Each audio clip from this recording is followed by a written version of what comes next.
This is Brothers and Booze. And here are your hosts, Greg Washington and Doug Ziegler. Welcome to Brothers and Booze. How you doing, Doug?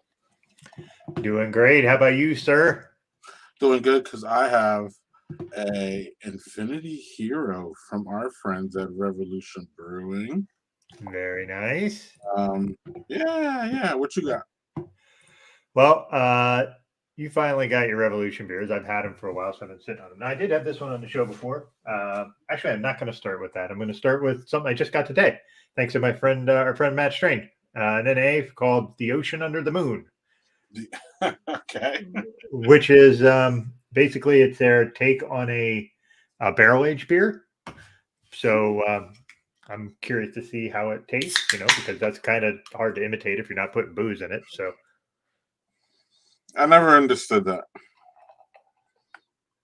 But what? A barrel-aged, non-alcoholic beer.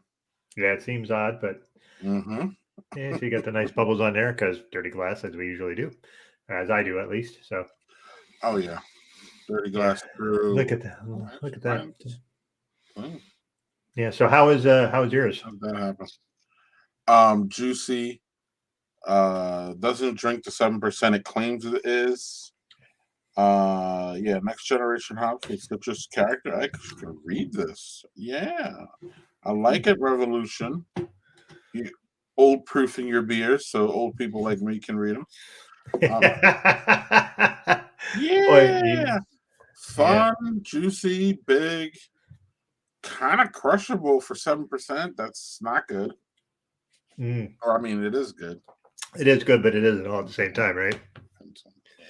Yeah. So with me, I'm going to say with this one, it doesn't drink like a stout. It actually tastes a lot like a really good porter.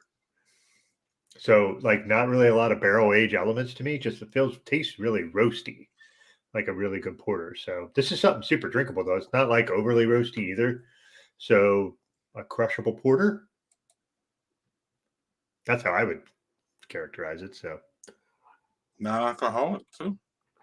Yeah, this is it's really tasty. So I got a 6-pack of that. So I'm glad I have some of that. Are you getting the bourbon? No. And they didn't say that it was barrel aged. They said it was their take on a barrel aged beer. So so that's how they did that. Like I think Bravas is the one that does they age it in a barrel, like a bourbon barrel, but somehow it's like it doesn't get alcoholic, like it still says it's a 0.5 that you need. So yeah, it's really good though. I'm really enjoying that. Oh, I know it's a couple of days, but Happy New Year! Happy New Year, everybody! Cheers, everybody! Yeah, and sparkles and starting off the year with the Speaker of the House getting voted on 50 times. So doing great.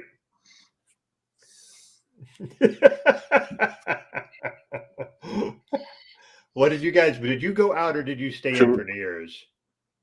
Oh, I never go out for that. Me either. I completely kind of ignored it. I didn't even turn on the show. I was somewhat interested in seeing Dolly Parton and Miley Cyrus's show or something because I saw promos for it, but it just never. I don't know. I was playing video games and just hanging out. Yeah, it like I think 15th both started at 10. Yeah, I fell asleep at 11. So I didn't even make it to the New Year, so I was out. I'm too old for that shit, Doug. I know you are too.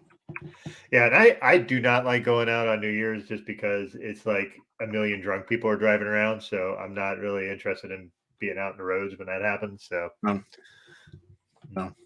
And I live in the most drunkenest crashing state in the country, or so they say. So yeah, it's just good to get home and have some beers yourself. So one of the things that we bought recently in this house is a nice liquor cart because we started collecting. Remember I told you I started collecting so many of these bottles? Yeah. So we have a nice liquor cart now. Like, I don't know, did y'all have one when you were young? Like anybody in your family have like a liquor cart or a liquor cabinet where like they store their liquor and like some glasses and We had a little one. My grandfather had a little one. It wasn't like, like a full bar and shit, but it definitely had some shit. Like if he had a bad day, he could roll in and do some shots. Yeah, but we didn't. My parents weren't really drinkers. It's not really how they are. So they didn't really have a thing for that. Now my grandparents had like a almost like a china cabinet. The top half was china, and the lower part was where they kept some of their alcohol. And then they also had a downstairs bar thing that my grandfather had, but he wasn't like a heavy drinker. He just drank Jenny Cream Ale. So yeah. And I wouldn't even say my grandparents were drinkers. They just had. My grandfather was not. He was a sloppy drunk. I love him, but that's what it was. So he didn't drink often because him and my grandmother did not like babysitting his ass. Basically, you know what I mean? Like, I'm sure there was more to it than what I saw as a kid, growing up. But Pop, he wasn't a drinker. He didn't drink all the time. But when he did, Doug, it was like it was a mess. 20. Right. It was like he would never really just like come home and just have one or two, which would have been probably better overall than him coming home and having 20. And I would say that I wouldn't say I mirror him, but I kind of got my drinking habits from him, especially later when I started doing this beer thing, where I would go weeks without having any beer. And then, I would go to 60 breweries in 2 days or some bullshit like that. So then, but I always avoided being sloppy, and I still do avoid being sloppy just because I just didn't like how it looked. He wasn't abusive by any means. He was just sloppy. You know what I'm saying? Like literally couldn't walk. And then, grandma's like, your grandson's here and you're all sloppy. And why can't you set a better example? And he's like, I don't care about that damn kid. He knows that I don't drink all the time. Why are you starting shit? I'm not starting shit. I'm just telling you how it looks. And it doesn't look good. Yeah, you can tell. Remember. Sounds like it was interesting at least, right?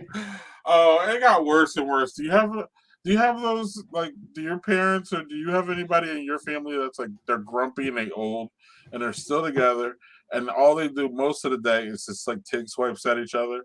And like that's how they were at the end. It was like, I mean, they were a loving couple, but at the end they would just fight like all day about nonsense too. Not me, not mine. However, I will say my ex-wife's parents were like rumble ponies. They just fought all the fucking time. Right. Well, actually, so you know what I'm talking about. Let me rephrase it. One would just badger the shit out of the other one. Right. And then the other one would just be like, will you just leave me alone? Right. And I was just like, that sounds like a terrible life. I really don't want that kind of relationship. It got old quick, but yeah, my grandparents were really argumentative. They liked to argue. I remember arguing with my grandmother about OJ. How did that go? It didn't go well. I mean, we talked until she passed, but like, she didn't think OJ. She legitimately did not think that OJ killed those two people. It was legitimate, Doug. It wasn't like. She's like, how could he kill those two people? He didn't kill those two people. Blah, blah, blah, blah. And we just went at it that whole summer because remember, it was like a summer of OJ. And, that was like crazy.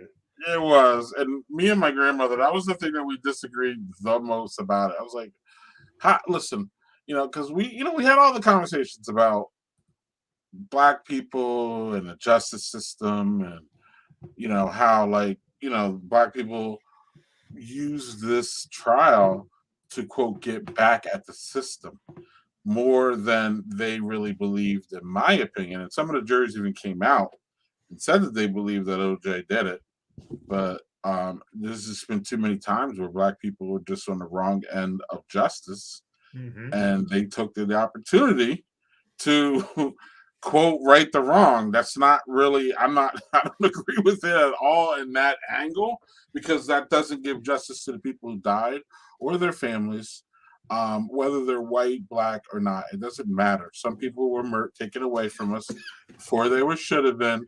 The race didn't matter, but the race got caught up. And man, I don't even know why we're talking about OJ, but That was my grandmother and I really right. And my grandmother said that shit too, Daniel. The gloves are fit. I'm like, oh my fucking god. Like, so it was really something. Yeah. Hi, Jennifer. Nice to meet you. You Yeah. know who Hi. Jennifer is? I do not. Oh, Maybe it's cool. somebody that's watching in for our guests whenever our guest Cool. happens to get here. We're having a bit of delay with that, so Yeah, our guest is not here yet, so we are vamping until she gets here, or we're just going to talk until she does. yeah, Amanda has been on with us before. She's a wonderful, fabulous human being. So either something's up or something's up. So yeah. we'll wait for her. But until then, we're going to be here anyway. Yeah, the glove. I mean, JHG. But like, I was like one of the. I wasn't like the lone black person, but I felt like for a long ass time I was the only black person. I thought that like OJ didn't do it, and I mean, I get the social angle and all that. I get all that, Mhm. but he did it. He did it. I Yeah, mean, he even said he did it when he wrote that stupid book. What if I did it? Well, bitch, you yeah. did it. Like We know you did it. if I did it, Like, here's how I do it. Like, right, dude, you did it. You're like Mhm. so. One thing good about OJ though, Doug, is I One thing think good about OJ. There's a phrase I yes, didn't think I'd hear. right, and I think you're going to agree with me though. But I think we've done a good job of shaming him into inexistence. He has this stupid like Twitter page. He's on social media, and at one time I did see people like retweeting and sharing his shit because I used to see it because I remember I blocked his fucking ass. So I'm like, I just can't do this. Like, you're running around here acting like a fool. You should Yeah, just shut the fuck up because you got lucky that the fucking shit was turned. You're like the only black man that got off for doing something so heinous when black people generally don't do not generally don't do shit, but there's a whole bunch of shit that we've been accused of and convicted of that we didn't do. How about that? hmm So you got this motherfucker who actually did it. Now he's gonna run around acting a fool. Like, no. So we have I don't know. I haven't heard from him. I haven't seen him. It's I don't see people like offering him deals to like do reality shows and shit.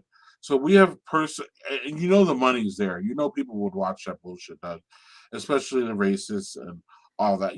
People would watch that shit, and I think we have nicely shamed him into fucking non-existence because we can't put him in jail. And that's what we have to do with people. People are like, you can't shame people. Yes, you can shame people. And yes, sometimes people who it's deserve warranted. shame needs to get that shame. The problem is we shame people who shouldn't be shamed, whether it be gay people, black people, trans people. Again, those people shouldn't be shamed for being who they are and just being born this fucking way. It doesn't work that way. But if you do something heinous like OJ, then yes, we are going to shame you. Fucking Kanye, fucking Elon Musk. All you motherfuckers deserve to be shamed, and you should be shamed into fucking, whatever. Who cares? Kanye is missing. I don't know if you know this, Hmm. but the reason he's missing, I was told, is because somebody's trying to serve him papers. Did you know this, Doug? Yeah, I didn't know that Did you somebody's not? trying to. Do we know what they're trying to serve him papers for? Like, I have not heard this. Um, he owes somebody money. So here we go. And that Yeah, person, he's got a lot of money, people money. right. So that person's like, I don't know, there's some deal where he just owes some people money. How about that? So then that person's trying to serve him. So he magically disappeared.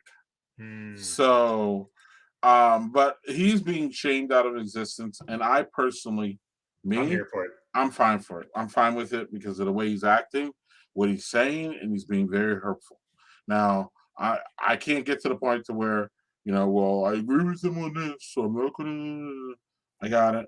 And at the same time, he's a black man. I'm a black man. I want all black people to succeed. The good ones, of course. I want black people across the board to succeed. So I won't rip him any further than I think he deserves to be ripped as a black man. But at the same time, he needs to be held accountable for doing some fuck shit. And that's pretty much what he's been on. So, who doesn't need to be held accountable is our guest. and I believe she has arrived. So, or Yeah. maybe we should hold her accountable for being A little what's the late. word I Yeah. want to use? What's that? Tardy. Yeah. Well, yeah. But more importantly, though, we need to hold her accountable for being positive, Yes. especially on an app that is so negative. So, extremely negative. So, with further ado, we're going to bring in.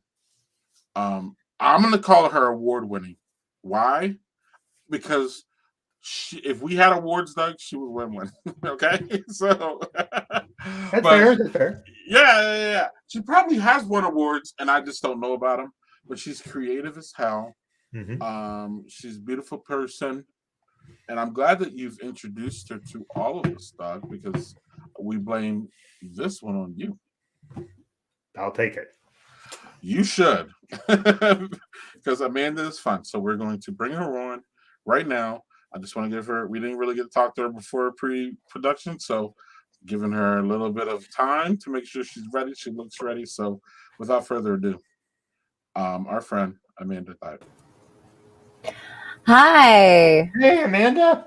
Hi. You can hold me accountable for being late. I'm really sorry. We had some technical difficulties over here, but Nah, it happens. but we're here. So we'll blame the technical difficulties. Yeah. Oh, sure. I mean, but we can blame me. Why not? I'm a human. Wi-Fi. Yeah. How you doing, Amanda? What's going on? How you doing? I'm doing well. How are you? Doing good. Doing good. But do you have anything to share as far as in a glass that you're drinking, or you're not? I do. I'm drinking a Hefeweizen.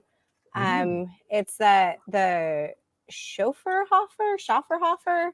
How do you say this? Grapefruit. Yeah. It is grapefruit. I like I like a fruity. I like a fruity beer. Yeah. So do I. I got one too. So yeah, he does. Cheers. There we go. Yeah. What's up, Doug? You were say something? I was just going to tell Amanda that I had a beer that you might appreciate because it's called The Ocean Under the Moon. And I'm drinking it on the Wolf Moon night because it's the full Wolf Moon. Nice. I love the poetry of that. That's fantastic. Yeah, it's an NA beer, but I like having those once in a while.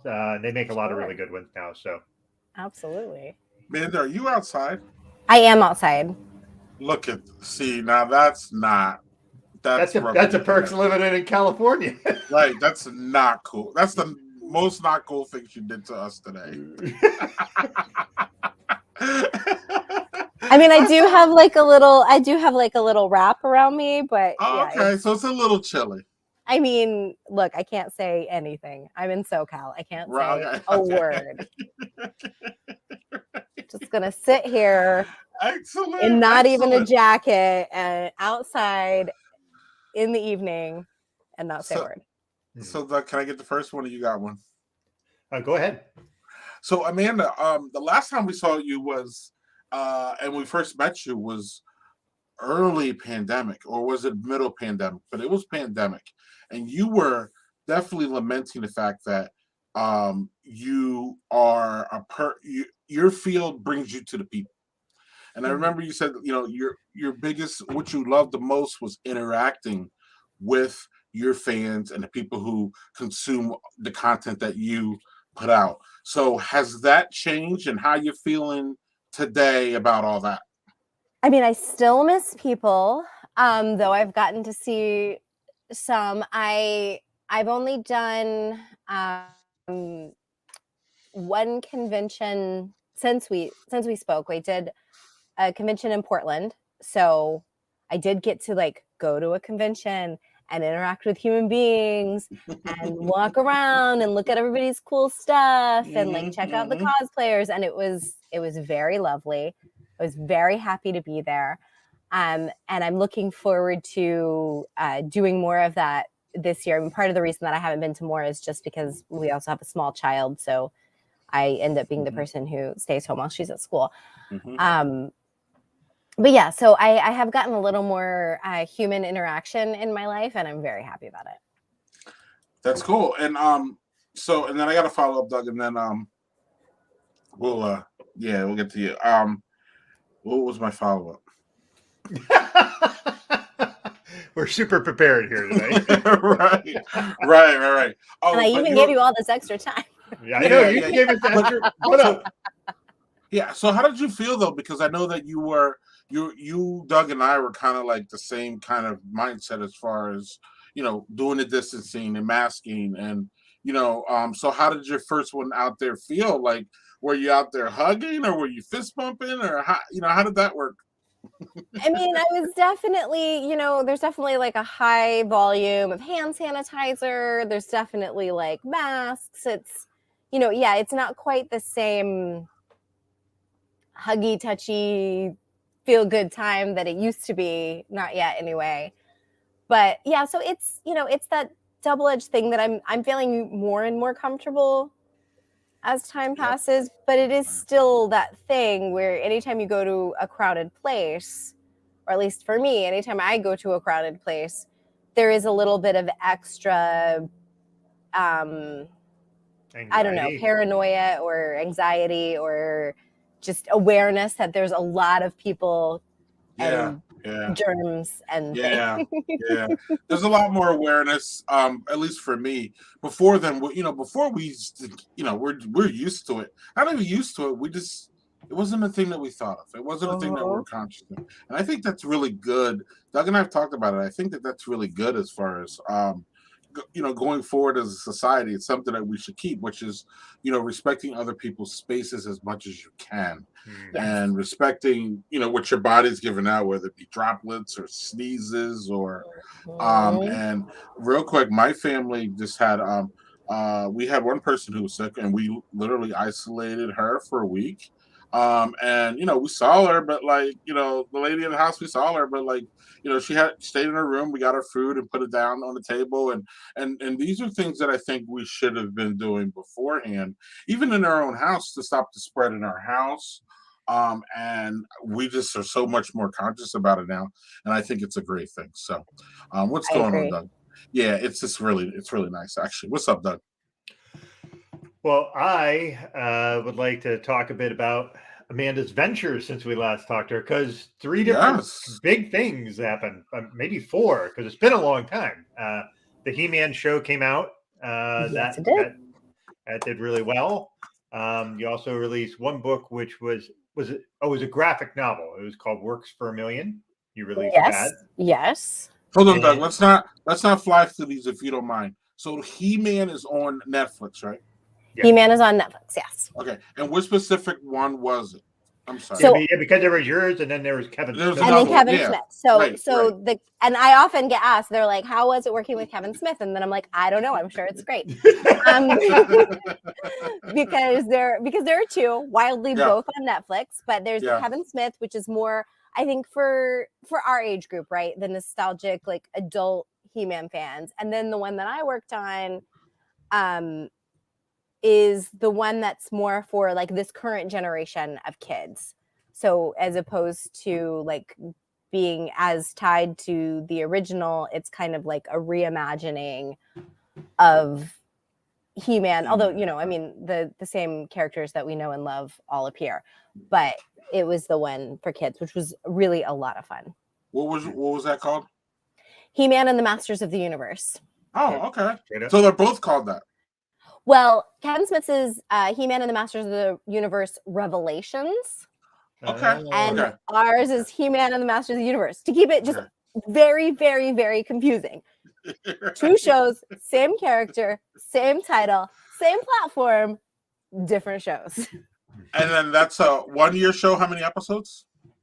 There were 3 seasons altogether that are all out now. And I did 1 episode every season. And I can't remember the actual number of episodes, because I think each season had like a slightly different amount. But I want to say like around, I'm not going to say because I'll say it wrong. But yeah, so there were 3 seasons. All right. Thank you. Sorry, Doug, I cut you off, but I wanted to make sure that we got that distinction, because I know that there was 2. And it's kind of messy, so I wanted to make sure Amanda put out there for everybody could see it. So I'm sorry, Doug. No, that's okay.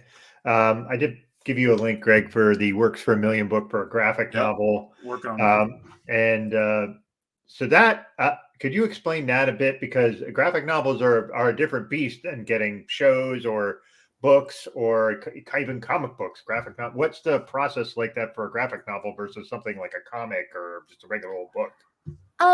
Well, I mean, the thing is, a lot of people use the word comic and graphic novel interchangeably, and that's fine. I mean, generally, a graphic novel, so comics would be single issues, and the graphic novel is going to be like your bigger, longer form compilation. So, like when I do, sometimes when I do comics for like DC, like when I've done like DC Superhero Girls, it'll come out in issues, and then it'll all get collected into a graphic novel. So sometimes it's both.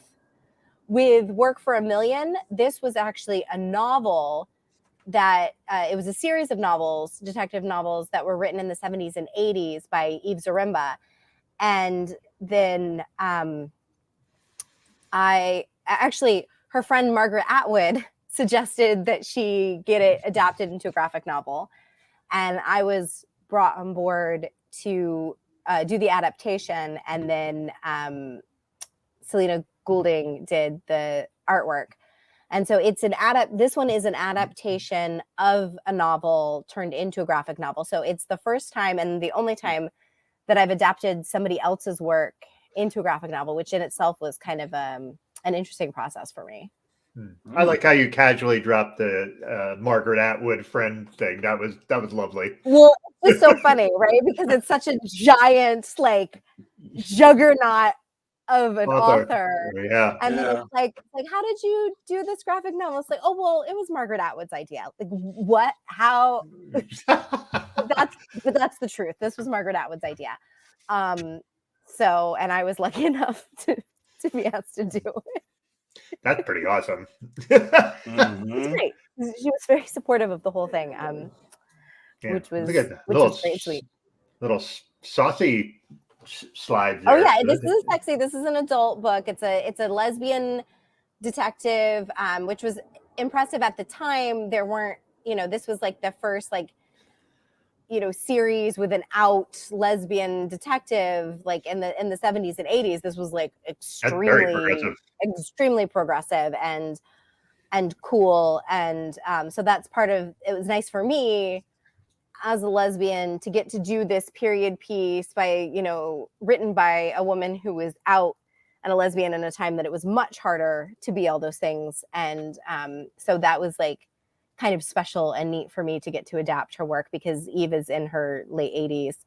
She might be 90 now, but like she's of a generation that without which I wouldn't be able to be living the way that I'm living. So I'm super appreciative, and it was pretty special to do that. Yeah, I didn't know any of that. That's pretty about that Eve was as well. So that's pretty interesting. And like you said, I can imagine that has to be pretty cool to be like, oh yeah, I get to work on this bit. That's kind of, part of it got me to where I am, So, yeah. It's like, it's like paying homage to your heritage or something. Like it was like really nice that way. So Doug, go ahead, Greg. I'm sorry. I was going to say, keep going, because you had 2 of the 4 things you said Amanda did since we haven't seen her. Yeah, and then there's 2 that are more recent. One, which is your guided journal, which is you already have the answers, I believe, is the name of it, correct? Yes, right? That is correct. This one? So, that's the one. Yeah. It just came out in December. So what led you to do this as a project? Like, because it's a departure from what a lot of stuff that you're kind of known for. Yes, it's the first thing like this that I've done at all. But at the same time, it actually comes from over 6 years of Twitter use. In that it really comes from my Twitter obsession / favorite way to procrastinate while I'm writing. And in 2016, when I was going to say when everything felt like really tense and shitty, but I don't know that that's really changed in all these years. But in 2016, during the election, when things were tense, when things were hard, is when I started asking some kind of gratitude-based questions on Twitter. And my idea was to kind of remind people that like while life can be hard and life can be rough, it's also, there are things that we should be proud to have survived. There are things that we should be proud to have overcome. There are people that have helped us through things. And so I started asking people questions like, you know, tell me about a time a stranger did something amazing for you, or something that you're proud to have overcome, or just like these different kind of gratitude questions. And I just thought like a few people would answer and that would be the end of it. And, you know, it would just go out into social media like everything goes out into social media. And then what happened instead is they went really, really viral, and people were answering very vulnerably, very earnestly, like just really opening up with these powerful, sometimes sad, sometimes like really touching stories. And then anytime I'd stop, people would be like, oh man, I missed your questions. And they'd get into the comments and they'd, instead of trolls, it would be people lifting each other up. Like, oh, I've been through something that like that too. I remember when I also lost somebody like that, or like when, you know, when a kind lunch lady did that same thing for me, or whatever the story may be. And then people started asking like, oh, I'd love to read all of these answers like in a book. It would be so motivational. It would be so like wonderful to have, to give it to people. And I was like, I didn't feel comfortable using somebody else's story. You know, all the vulnerable things that people were posting weren't my story to tell, even though they were putting it, you know, out there in the world. And so what I came up with instead over the years was this idea of turning it into a guided journal, and having the questions be something. So I divided it up into 12 themes, one for every month. And I do like a little bit of an essay at the beginning to kind of give that communal vibe that it had on Twitter, where I share a little bit of my own stories, a little bit of my thoughts on the topic to kind of get you started. Mm-hmm. And then there's a question for every day of the month along that theme. So like this month, it's January. Instead of resolutions, and which I think have a tendency to make us feel bad about ourselves, like, you know, oh, I didn't do this. I wanted to write this book and I didn't. So now it's got to be this year. I wanted to, you know, deadlift this much weight or do whatever it is.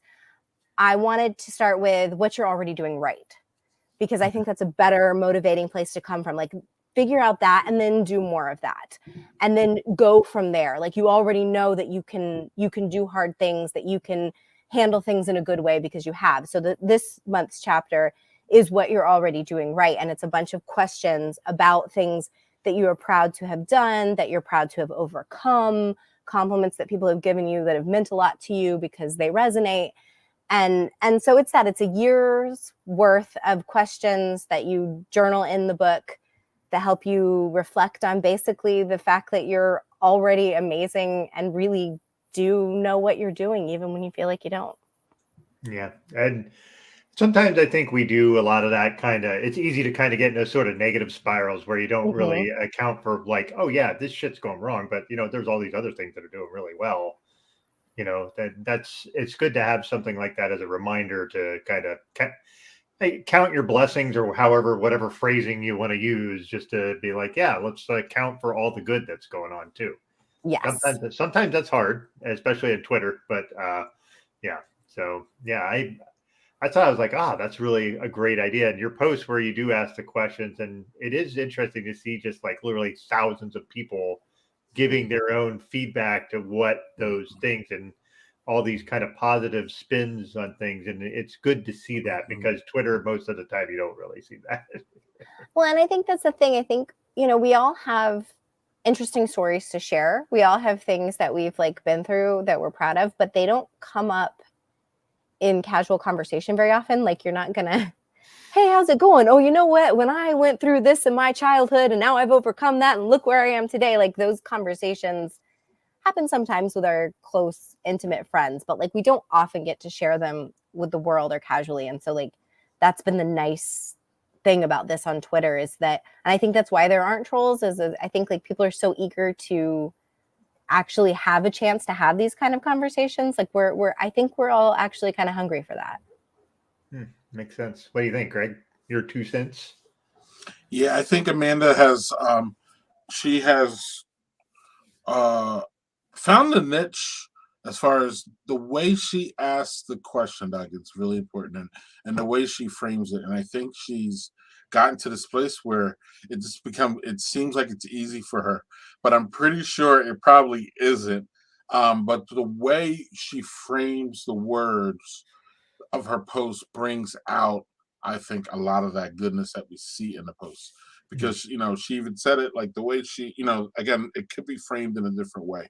So I just like the framing of the words. So yeah. And then is this something we can get at Amazon, Amanda? It is, or at any bookstore. Your favorite local bookstore, a big chain bookstore. But yes, it's on Amazon, which is probably the easiest way for most of us. It's just you already have the answers. But yeah, and thank you for noticing the framing, because there is actually a lot of thought that goes into that, because it's about crafting it in a way that puts you in the right headspace, because there are questions that could be open-ended that could lead you down a very negative path easily. Yeah.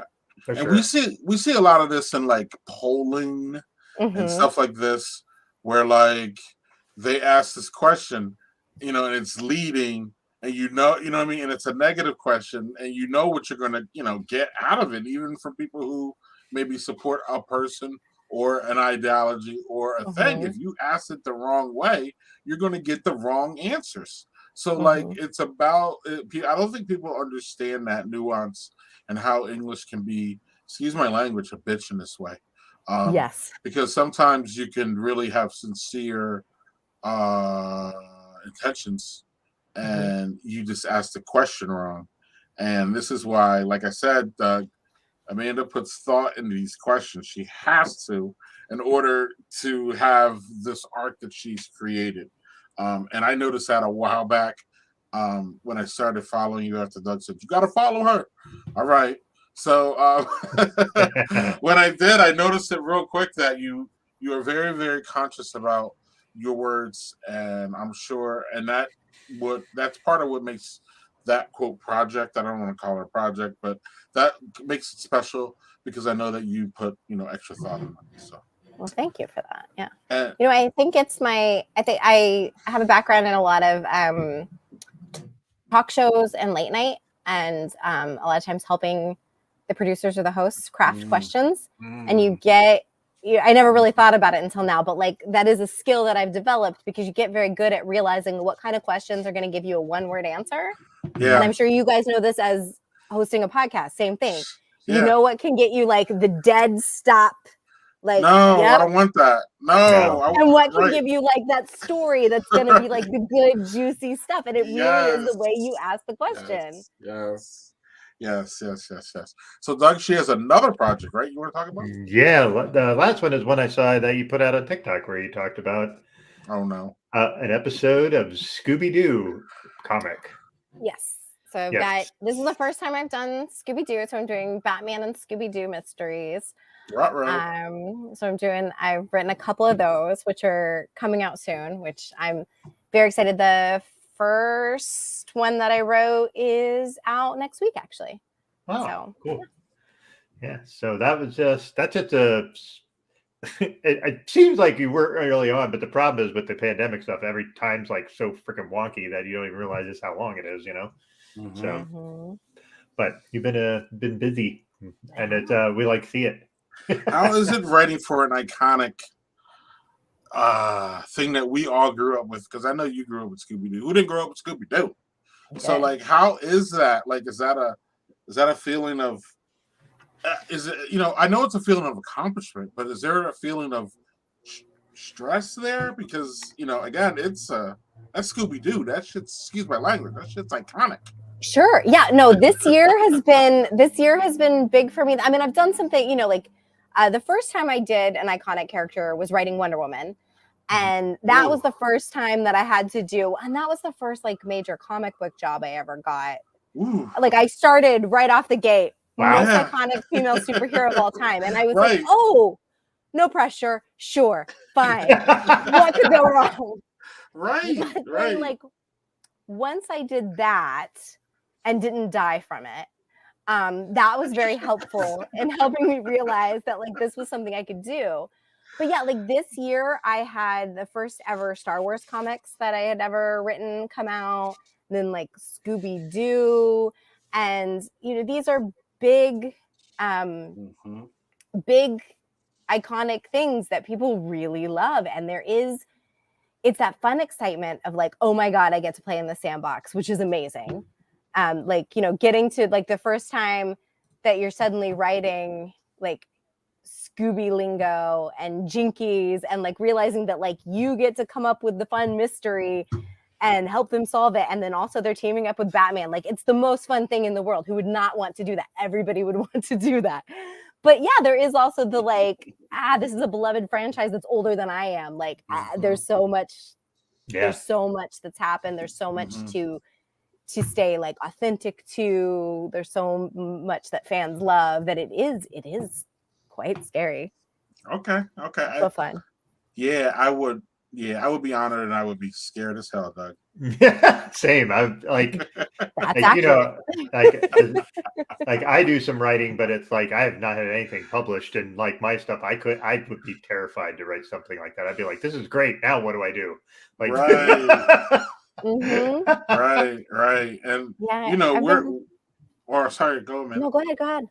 No, I'm just saying we're fanatical about our content and our media, and we had Chuck Wendig on, who wrote a couple books, but one of his big books was his Star Wars book, and he talked about how there was pushback there because he wrote in gay characters and people lost their mind. And he said he didn't care; he would do it again. He would do it 4 times over if he could do it again. Because it's just bullshit that you have this big franchise talking about humans and you don't have any gay people in it. Like, what's going on? Like, there is that fine line, not fine line. There's a line there where, again, representation matters, and I know we can get into that with you, and how that's really important. But I wanted to, while we're here, I think Doug wants to. Doug, did you say you wanted to get to your second one, buddy? Yeah. Okay. Let's, after this question. So I wanted to ask you about one of the many things I wanted to ask you about, Amanda. Once Doug said that you were ready to come back, is on the same line as representation matters. What are your thoughts on this whole Thelma?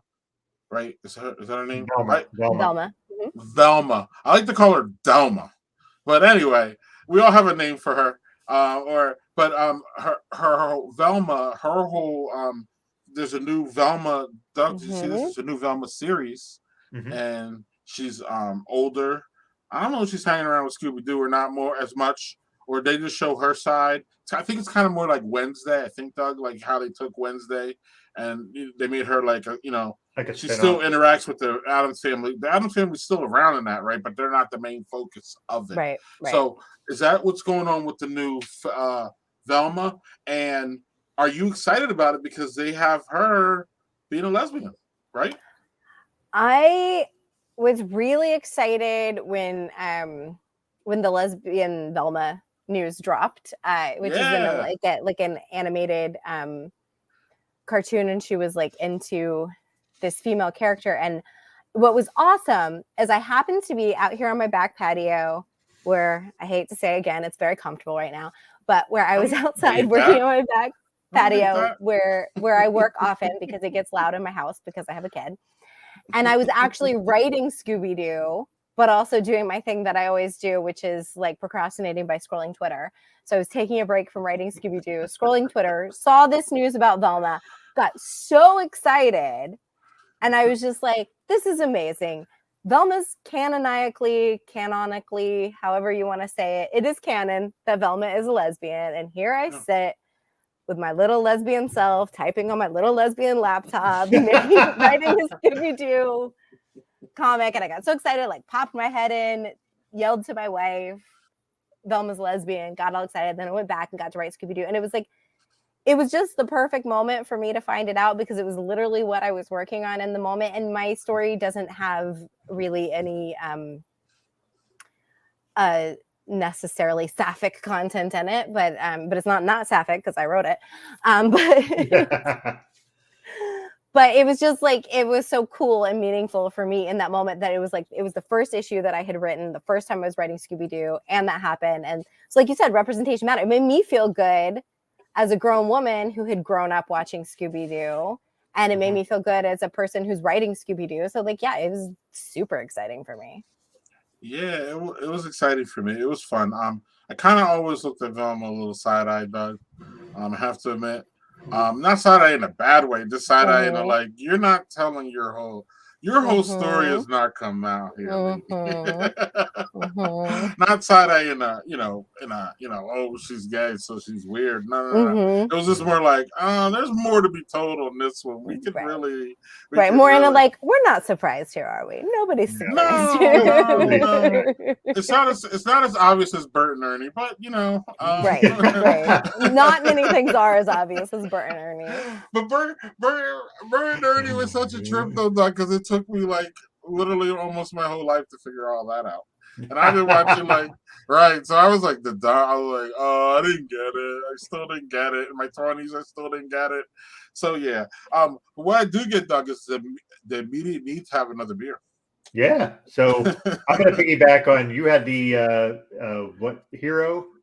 I had Infinity Hero. You had Infinity Hero, and I have Anti-Hero from Revolution. Nice. So I've had this on the show before. This is an excellent IPA, and I am not an IPA drinker, so for me to say it's excellent. And I'm going to spare y'all me singing the Taylor Swift song. Yeah, we don't need that. You sing it in your head, everybody. Neither does Taylor Swift. Are we sure we don't need that? Beautiful looking glass, beautiful looking beer. Oh man! So Amanda, while Doug drinks that real quick, or let's get a thing, and then I'll give you my representation matters. I've had this on the show. I really like this beer, so I don't think I have to really go into details. I've had it on probably a couple of weeks ago. So, and Amanda, he doesn't like IPAs that much, and he likes that one. Well, that bodes well. Yeah, it's an anti-hero you can root for. Yeah, well, it's not overly hoppy, and the problem for me with IPAs is the ones that are like pounding you in the head with hops. I don't really care for that. Greg loves that shit. I don't. Bring him here. Send him my way. That's good.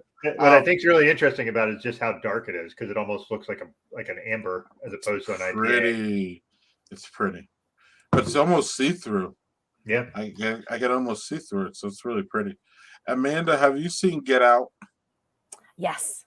Okay, so Get Out is my. I know I'm late. I just saw it like 2 weeks ago. Oh my gosh. But Get Out is my representation matters movie, because that movie hit. I told Doug, I was like, I just think it hits differently for me being a black man than you as a white dude. He's like, yeah, probably, of course. I would imagine so. Right. And I didn't, obviously until you see the movie, you can't, feel the movie. But once I felt that movie, the first thing that, besides being creeped out for a couple hours after that, I was like, wow, that was weird, because that was my life a couple times. But that's why representation matters, Amanda, because that was my initial thought after getting over the creepiness of the whole show, was that representation matters. I wouldn't have felt as into this movie if it wasn't a black man, and all that, the whole minutia of that whole story was literally slapping me in the face about representation matters. And there weren't ever black people in horror movies.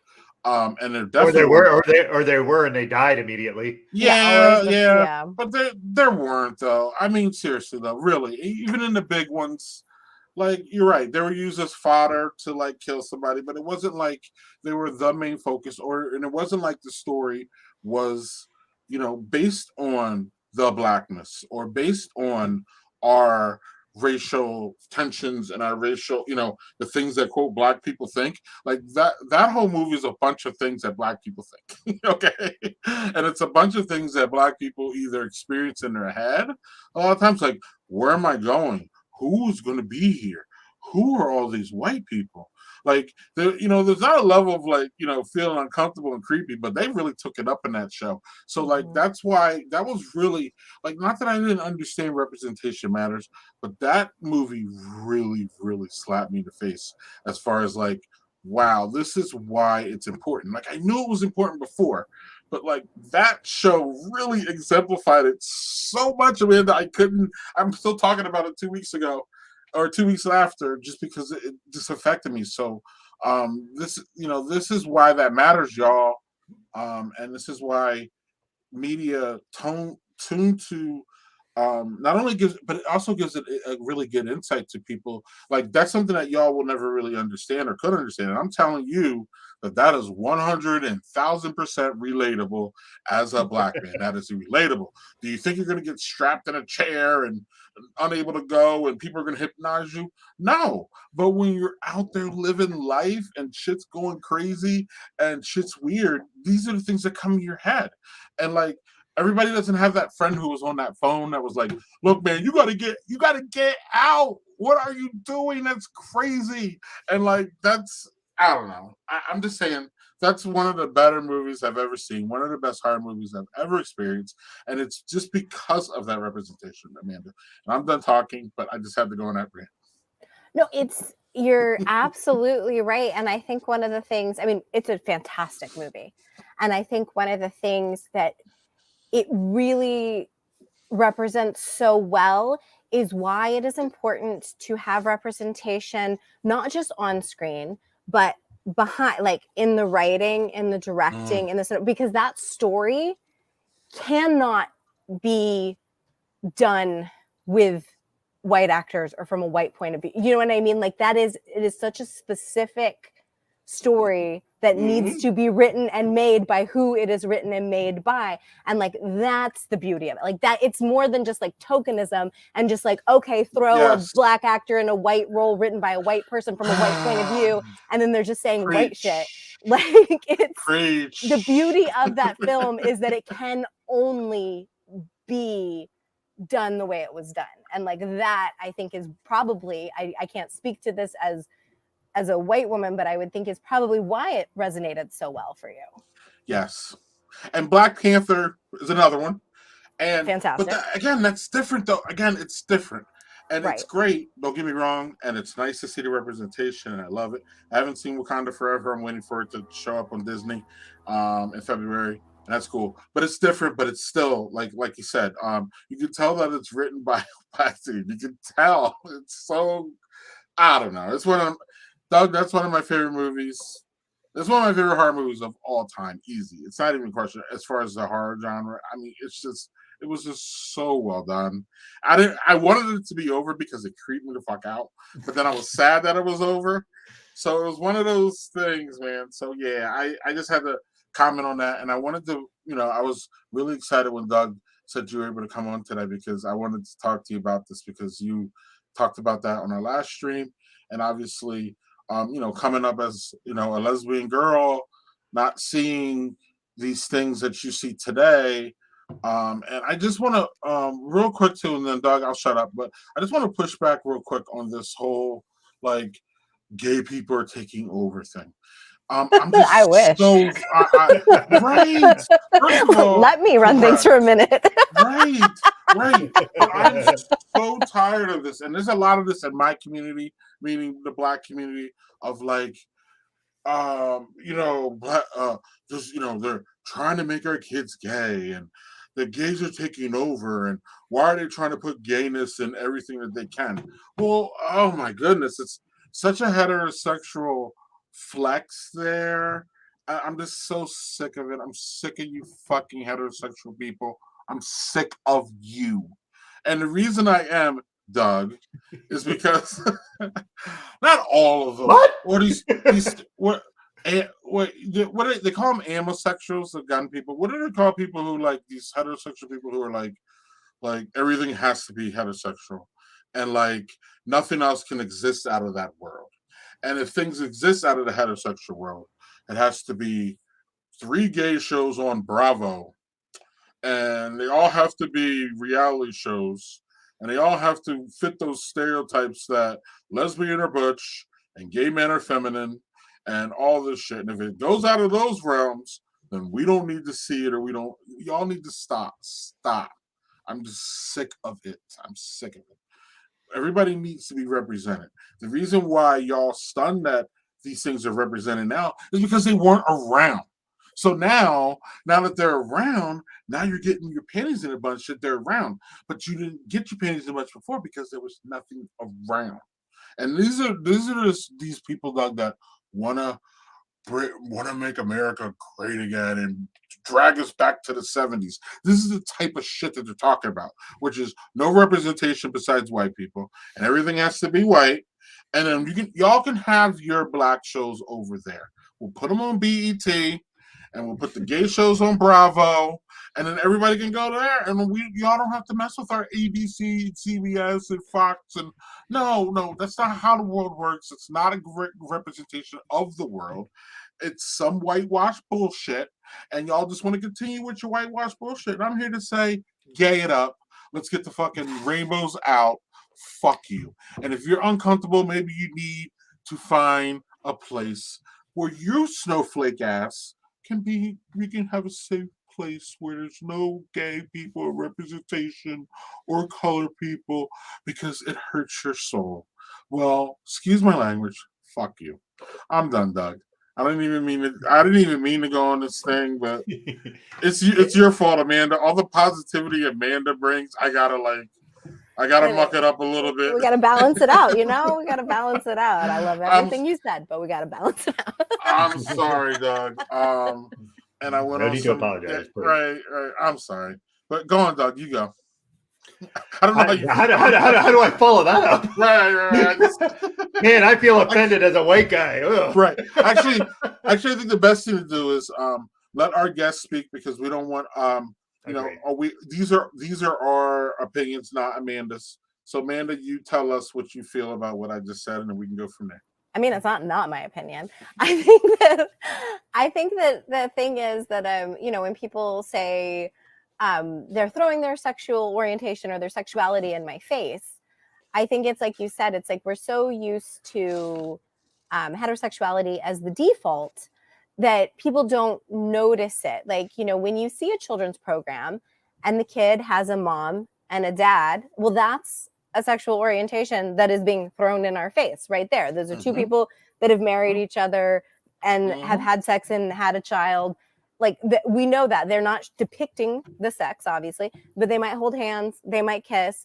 So there's literally no difference between that and showing a character with two moms that might hold hands and might kiss. There's nothing more inherently sexual about my marriage, my relationship, my wife and I as mothers, as there is with like another like mom and dad, but it's just other people perceive it immediately. They see that I'm a lesbian and they think sex, but I'm not picturing when I meet your wife, I'm not picturing the position that you might be fucking each other. Or if I am, I'm sure not going to say anything about that because that would be so creepy. And I think, but that is kind of what happens, I think, usually in our community, is that people immediately jump to the sex of it. Like, oh, you said you were a lesbian, so now you're throwing your sex in my face. I'm like, I didn't say anything about what I like in bed. Not at all. Right. I mean, if you want to know, then I assume that means we're going to bed together, because otherwise it's none of your business. and that's where that leads us to this whole real fast drag queen conversation. Again, drag queens aren't sexual. If you think they are, wonderful. I don't. Drag queens aren't sexual. They're not. So this whole we're grooming our kids by taking them to drag queen show. Like, get the fuck away from me with that. It's just sexualizing these things is a reason for them to reject it. That's how I say it. And they do this with trans people too, because trans people has nothing to do with sex. It has zero. It has everything to do with gender and how people want to be seen and how they want to present themselves and how they want to be presented to, it has nothing to do with sex. Like how and who they're having sex with is over here and their gender is over here, And again, the sexualization is part of how they demonize. And that's just my opinion on it. Doug, you can speak to this one better than me. I don't know about that. I mean, I have a trans I think you child. can. I have a trans child, and That's why. two of my other kids are LGBTQ as well. So, like, 3 out of my 4 kids are LGBTQs, which, you know, that's so I have a vested interest in all this. But I talked last week about this book that I was reading by Bell Hooks called The Will to, I'm gonna have to look it up. I can't remember, but basically it's all about masculinity, toxic masculinity, how our society and the patriarchal systems that are built in perpetuate this. And I think speaking to that and utilizing that and thinking about how gender is sexualized in our culture, because especially if you look at how men are expected to be virulent, or not virulent, but it's a V word where you're supposed to be really potent and sexual and all that shit. And that, I wonder, I'm just speaking extemporaneously because I'm not a sociologist. I don't know shit. But the idea that like men are supposed to be these sexual conquerors and women are supposed to just be sexy for us all the time. Our culture really pushes that. And this, listen, I knew it, and virile, that's the word. Thank you. But reading this book is really, like, I knew it was there, but this book like really made me focus on it and trying to really realize just how all the patriarchal stuff, all the heteronormative stuff, how that is just, you talk about stuff being pounded or forced on people, that is forced on people from the get-go.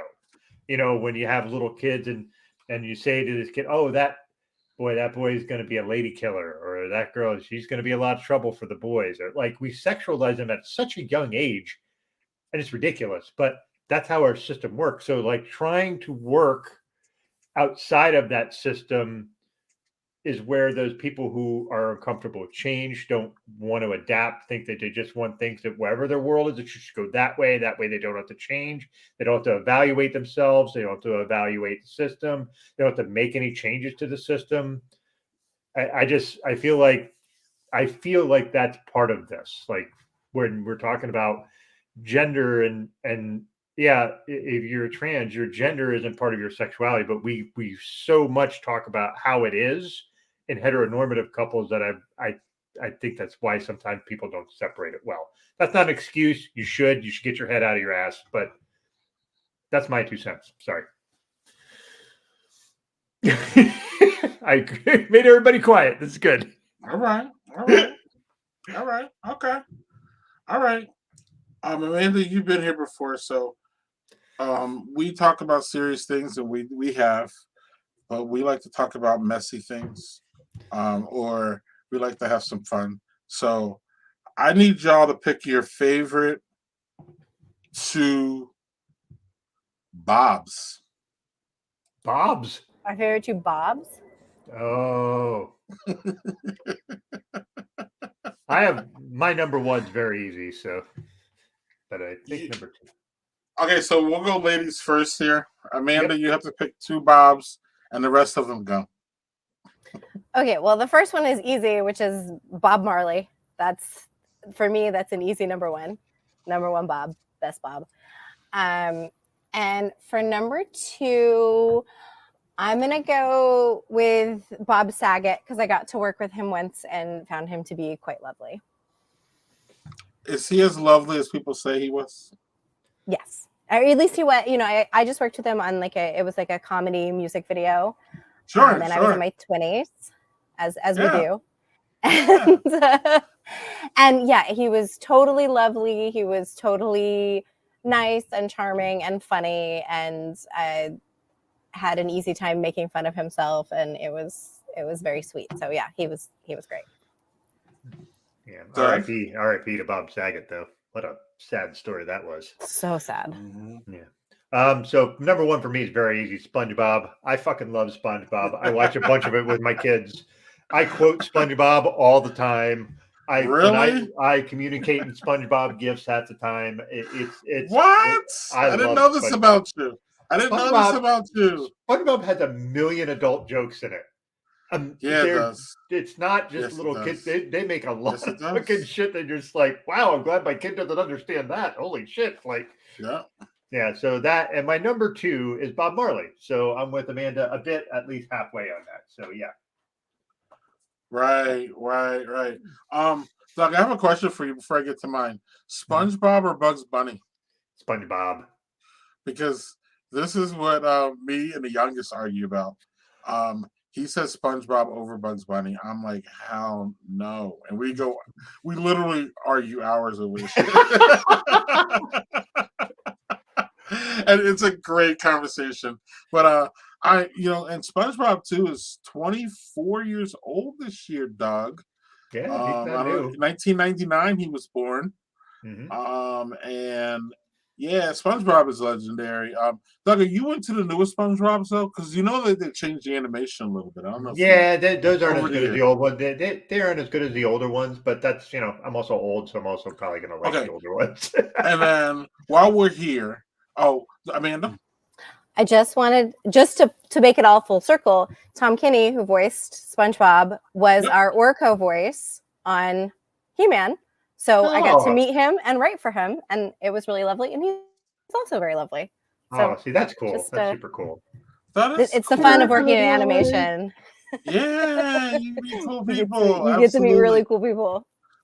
Doug, if I took out SpongeBob, who's your second favorite person on that show? I took out SpongeBob out of that show. Yeah, like you can't say SpongeBob. Who's your favorite character after SpongeBob on that show? Squidward. Oh, grumpy ass Squidward. Yes, because he says some really freaking ridiculous shit. I mean, Patrick Star is really funny. Yeah, but I think Squidward's low key funny. So yeah, he is. We mostly see him as a grump, but that dude has one-liners. Oh, well, he is a fucking. So I'm gonna do SpongeBob and Bob Marley too. And Bob Saget is my third. Yeah, be mine as well. Yep, and then Bob Newhart. Barker. Not too much. I don't know anything really much about him.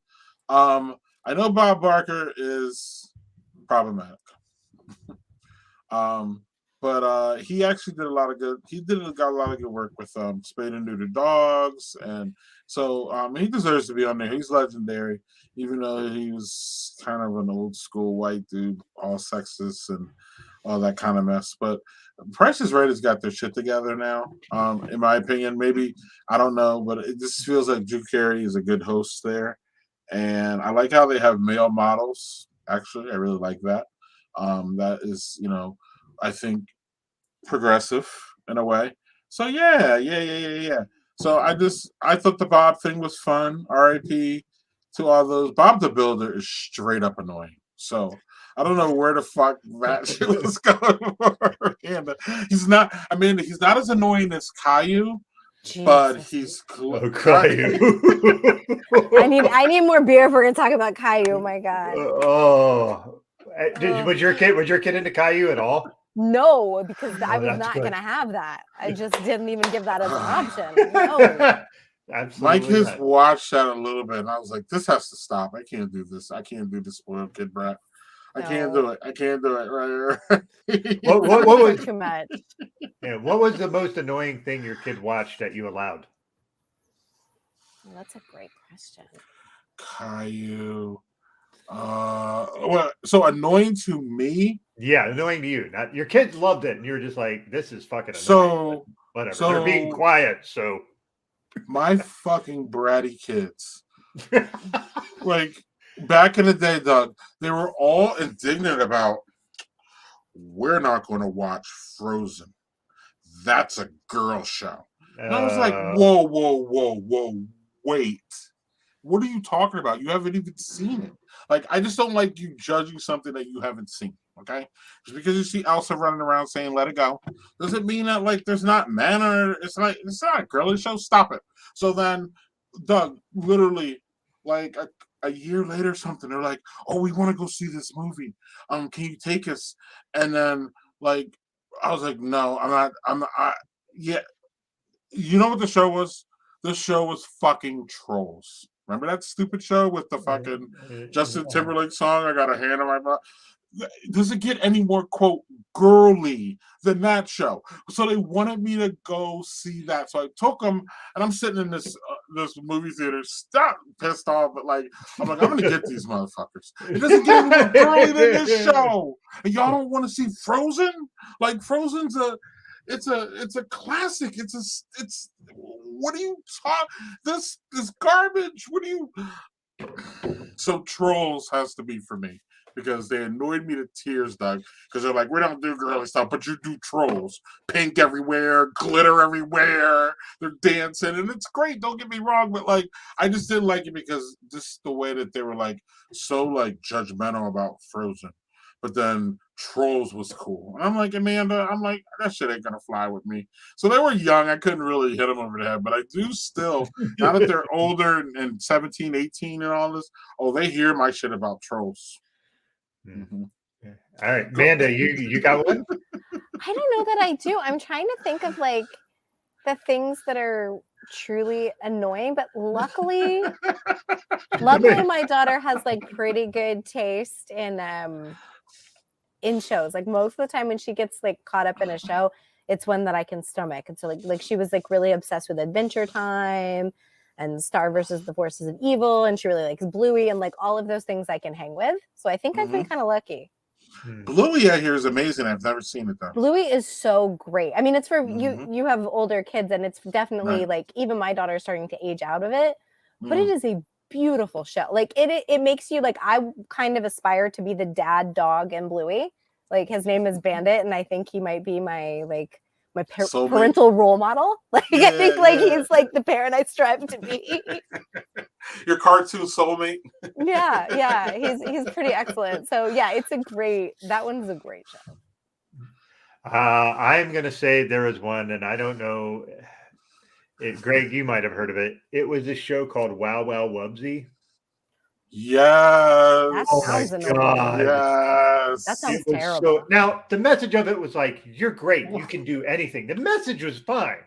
It was just fucking annoying. Yes. Like, I don't. Yes. I just the title of that, and I'm out. And like, then when my kids got a little older, and then they started watching something called Fanboy and Chum Chum, which was like, you might as well just rot your brain out with that, because that show was just dumb as fuck. Wow, wow, whoopsie. Have you any? Well, I used to sing this. There you go. There it is. Wubsy, wubsy, wow. I'm feeling like a very lucky parent right now. No, when I was young, my youngest sister was really obsessed with Barney, and that got hard. There was a lot of Barney in my house. Barney was tough. Did you see her thing her friend Renee said about how she watched the Barney documentary where the guy who was the Barney thing was like really into weird sex stuff? Not with kids or anything, but like in his real life. It was like really fucking wild, apparently. So there's a Barney director, or the Barney the documentary. Yeah, about the guy who played Barney, who was in the suit. So she said that took turns she didn't expect. So yeah. So Amanda, Renee sometimes she co-hosts with us. She actually does a show with me on here that we call the Cult Bar, where we talk about cults. And so she watches all kinds of fucking stuff, and it's just like, yeah, that when she told me, I was like, oh my God. I was like, and I said to her, can we do that as like a cult show? Because Jesus. And she's like, no, we can't, because the anti-Barney people are a bit culty, but the Barney people aren't. So I'm like, man. Yet. It's not too late. You could start your own Barney cult just so you could have an episode. Just saying. Yeah, it's never too late. Yeah, we somehow avoided that missile, and Caillou too. We didn't hit that too much. They watched a couple of it, and they were like, "Nah," and I was like, "Not that." So, yeah. What about Teletubbies though? Didn't get it. My kids didn't get into that either. So, Lady of the House refused to let the youngest, the youngest specifically, watch Teletubbies. So to this day, Doug, no bullshit, the youngest accuses the Lady of the House of being a bad parent because she didn't let him watch Teletubbies. Hilarious. And of Does he course, I still somehow think his life would be better? right. He said, "My childhood." One day during a family meeting, he's like, "My childhood is ruined because my mother did not let me listen to or see Teletubbies." And I'm like, "Oh, isn't that cute?" Like I stayed out of that Teletubbies mess. Right. I avoided. Yeah. Well, the lady in the house was like, "No, this is not Teletubbies is not happening." And I pretty much put my foot down on Caillou, but I didn't say anything. Like the best thing about when you have young kids, you can just get rid of shit and not really say anything. Sometimes, Amanda, you can just make that shit disappear when they go to sleep or something. It doesn't work that great when they get older. Yeah, we did that with Blippi. Like Blippi just didn't exist for our daughter because it just was like, right. It's gone. And now she's gonna be like 8 in a week. We can't really get away with it anymore, but there was a time. There was a time. Yeah, there was one that, God, I'm trying to remember what it was. It was in this sort of the theme of the Wiggles, but each person was like a different color and had these wigs, and they sang these music, and they were a band. And it was, God, I cannot remember. And it was just, God, I freaking hated that show so much. The Backyardigans? No. But this was not animated. This was like live action. Oh, shit, I cannot remember. It wasn't. This is what Daniel's gonna know first. It wasn't the. No. He said it wasn't the Wiggles.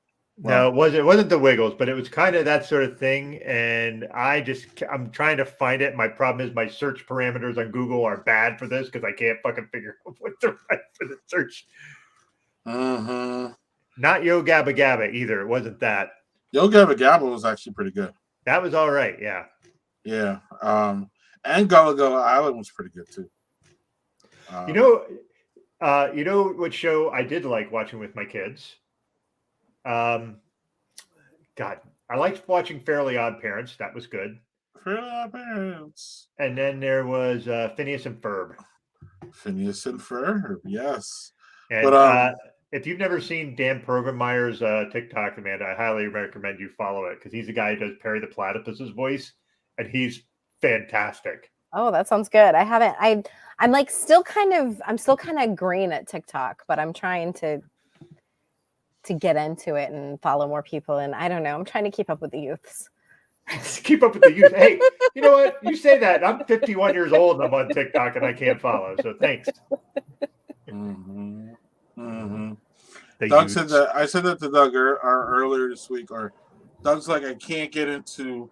Doug's like, I've struggled getting into the new music and the new hip hop and the new rap. It just doesn't sound. It just doesn't sound right to me.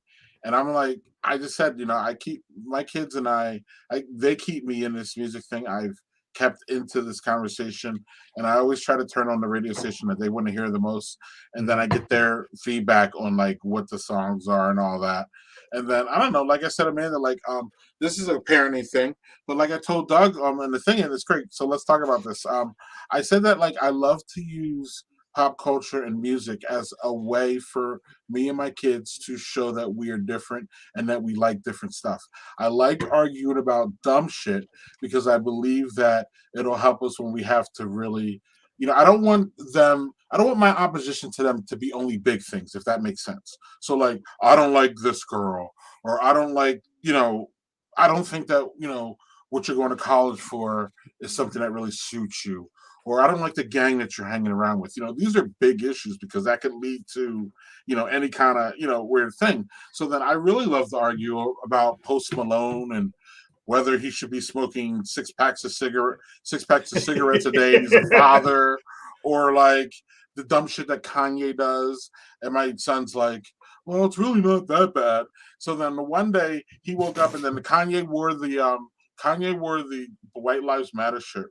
And then that was a great, great day in my house. Why? because my youngest son was like, I can't do Kanye anymore. I'm out. Like, I'm done with him. Like, I'm done defending him. I'm done listening to him. I'm just done. And I was like, you finally got around to it, because I've been calling Kanye Kanye, and I just expressed my feelings. him and I keep going back and forth about it, Amanda.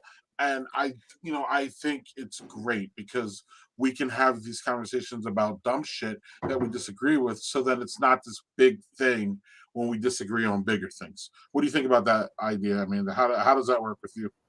Oh, I like that. I think it's really good to like help them create this idea that we are different people, and like it's okay if I don't know if my kid likes a song that I don't like we're not going to like die from that we can have differences of opinions and have areas, because I think you're right. I think then that teaches us how to communicate later and like let her know that like it's not like I'm going to disown her if she disagrees with me. I mean, there are definitely things that are, that would be big lines for me where I'd have to like really sit her down, but yeah, if what kind of music she likes, whatever. Yeah, listen to what you like. I don't have to like it, and that's okay. And you don't have to like what I listen to.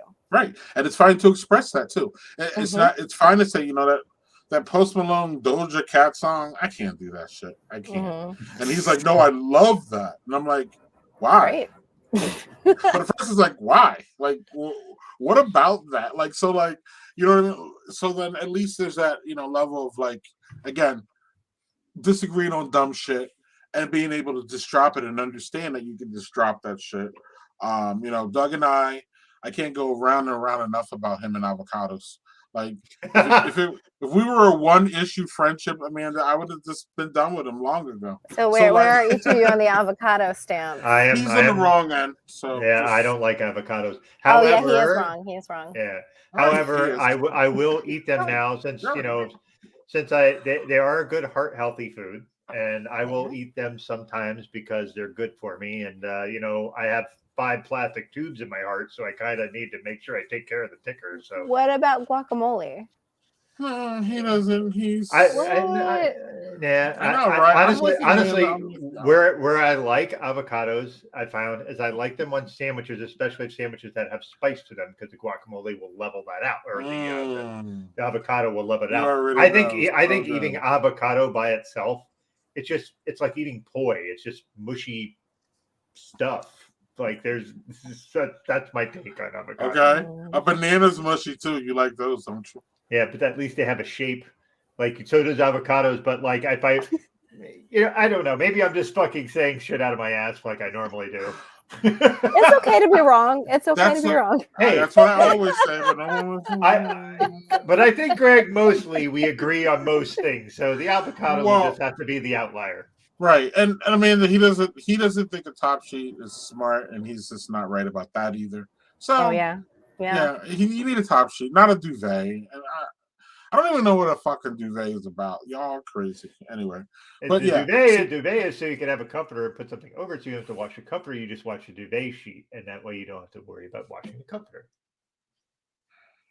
I have a quick one about that, if I could. My wife and I started talking about like we sleep in the bed and we have one giant comforter. But she thought, what about if we had 2 different ones? Because my wife's perimenopausal, so like her freaking heat level goes like up and down like freaking crazy. Whereas I am constantly cold now. So like I am the old person sitting in a chair going, is there a draft? That's me now. Right. So she's like, well, why don't we do that? What do you guys think about that idea? Like, I don't know how you stand on having separate like blankets for yourselves, for lack of a better term. Amanda? I mean, I guess I'm not against it. I'm trying to imagine how you make that bed, but we don't make the bed. We just throw the comforter over it. So we don't have top sheets. We don't have to make it. Oh, okay. Well, I mean, you got to do whatever's going to make you comfortable. As long as you're both in your bed and you're both comfortable, then I'm all for But Amanda, does your partner, do y'all get into that tug of war? Not really. The only time it really gets tug of war is if our daughter comes and like crawls in bed with us in the middle of the night, and then somehow she takes up the whole bed and all the covers and can somehow kick somehow just like spins and manages to get us both on like the far edges of the bed where we're like hanging on for dear life with no blankets. But when it's just the 2 of us, it's fine. Can you tell us how old she is? She is 7. She'll be 8 next week. Okay. So she's getting to be like big enough to like cause a big disruption in the bed. Like, Yes, like you notice it. You notice it when she comes in and she suddenly kick. Because like sometimes if she'll have a She's bad like, dream or something, she'll just come in. She won't wake us up, but she'll just get in bed with us. But then we notice. right, real she's fast. like she's like ninja comes into bed. Wahoo! Yeah, Right.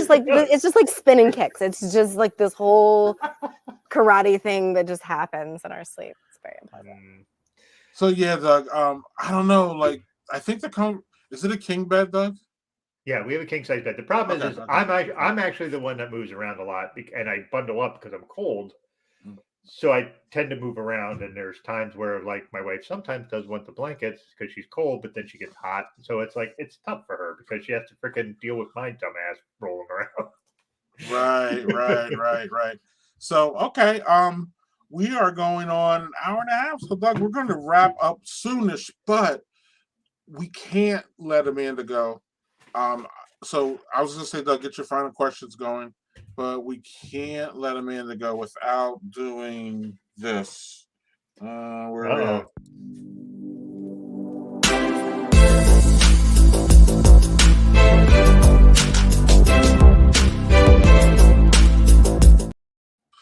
When we have creative folks on, Amanda, we love to ask them what they're watching because we know that y'all watch a lot of content. Y'all get inspiration from content. Y'all have a lot of friends in the industry that y'all jump on as far as content wise. You want to see what your friends are doing, people that you work with, people that you might work with in the future, all of that. So this is a question that I love to ask for a creative type, like a professional creative type like you. So go right ahead and tell us what you're watching. What have you watched recently? Anything you want to recommend from 2022? The floor is yours. Okay. One thing that I watched last year that I'm really looking forward to the return of I think it's in March, is Yellow Jackets. I've still wanted to see that. It's so good. It is the most dark, fucked up thing I have ever seen. It is so dark and it is so good. It takes horror to like another level. It's really twisted, but it's also amazing.